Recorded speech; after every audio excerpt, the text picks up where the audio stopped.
തെരഞ്ഞെടുപ്പ് ഇടതുപക്ഷ മുന്നണിയുടെ ഭരണത്തിന് കീഴിലാണ്. അവർ വെട്ടിമുറിച്ച വാർഡ്, അവരുടെ ഇഷ്ടത്തിനനുസരിച്ച് പരിനിശ്ചയിച്ച വാർഡുകൾ അവർ തോന്നിയതുപോലെ ഭരണസ്വാധീനം ഉപയോഗിച്ചു, സമ്പത്ത് ചെലവാക്കി, ആരോപണങ്ങളുടെ കൂരമ്പുകൾ എഴുതുവിട്ട് കിംവദന്തികൾ പ്രചരിപ്പിച്ചു, ജാതി പറഞ്ഞു. അതിലപ്പുറം പല സ്ഥലങ്ങളിലും ഇവർക്ക് സ്വന്തമായി ചിഹ്നമുണ്ടായിരുന്നില്ല.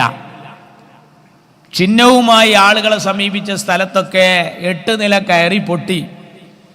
AKG സെന്ററിൻ്റെ താഴെ, AKG സെന്ററിൻ്റെ താഴെ തോൽക്കുക എന്ന് പറഞ്ഞാൽ ടവറിൻ്റെ ചോട്ട് റേഞ്ച് ഇല്ല എന്നാണ് അർത്ഥം.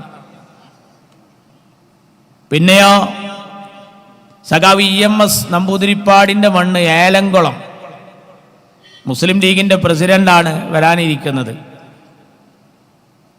ഞാൻ അവിടെ പ്രസംഗിക്കാൻ ചെന്നപ്പോൾ എന്നോട് പറഞ്ഞത്, നിങ്ങൾ വന്ന് ഈ സ്ഥലം മാറിപ്പോയി,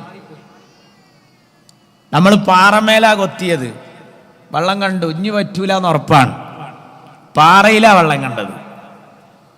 10 സീറ്റാണ് ഐക്യ ജനാധിപത്യ മുന്നണിക്ക്. അതുപോലെ മന്ത്രിമാരുടെ മണ്ഡലങ്ങളെല്ലാം പോയി. മന്ത്രി രാജേഷിൻ്റെ ചളവറ ഒപ്പത്തിനൊപ്പം നറുക്കുണ്ടെങ്കിലേ അവർക്ക് ആശ്വസിക്കാൻ വകയുള്ളൂ. മുഖ്യമന്ത്രി പിണറായി വിജയൻ വന്നുപോയ എല്ലാ പ്രദേശങ്ങളിലും നമ്മൾ വിജയിച്ചു. അദ്ദേഹത്തിൻ്റെ മരുമകൻ റിയാസ് ഏറെ തമ്പടിച്ച ഫറൂഖിലും രാമനാട്ടുകരയിലും നഗരസഭകൾ നമ്മൾ പിടിച്ചെടുത്തു. കോഴിക്കോട് കോർപ്പറേഷനിൽ അവരുടെ കൊത്തളങ്ങൾ ചീട്ട് കൊട്ടാരം പോലെ തകർന്ന് തരിപ്പണായി. ഇവരുടെ കോട്ടയിലാണ് നജീബ് കാന്തപുരം നേരത്തെ മത്സരിച്ചത്, പെരിന്തൽമണ്ണ.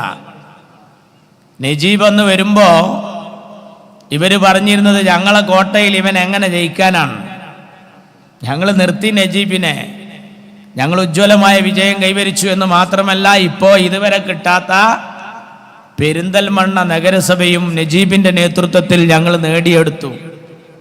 നിങ്ങളുടെ കോട്ടയായിരുന്നു അത്. പക്ഷേ ആ ഫിറഔന്റെ കോട്ടയിലാണ് നജീബ് എന്ന മൂസയെ ഞങ്ങൾ മനോഹരമായി വളർത്തിക്കൊണ്ടിരിക്കുന്നത്.